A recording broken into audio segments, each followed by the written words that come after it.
জঙ্গল দিয়ে হাঁটতে হাঁটতে অনেক পানির তেষ্টা পাইছে। কি করি? পানি, পানি, পানি, পানি।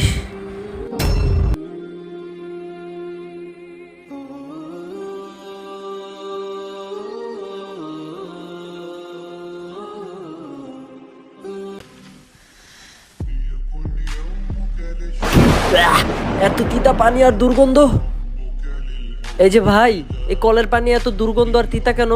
কলের পানি তিতা পানি? এই কলের পানি পুরো মহল্লাবাসী খায়। এই কলের পানি অনেক মিষ্টি।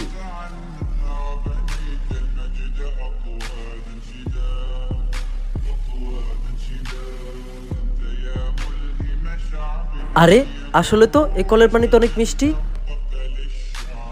তাইলে এই মাটির পাত্র কি হইলো? যাই ইমাম সাহেবকে জিজ্ঞাসা করে আসি।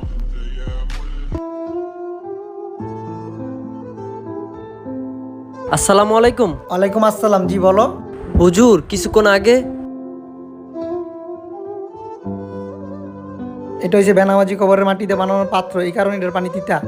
তুমি এখন ভাবো বেনামাজি কবরের মাটিতে এত আজব, না জানি তার কবরে কত আজব হইতাছে। ভিডিওটি যদি ভালো লাগে অবশ্যই কমেন্ট বক্সে মাশাআল্লাহ লিখবেন।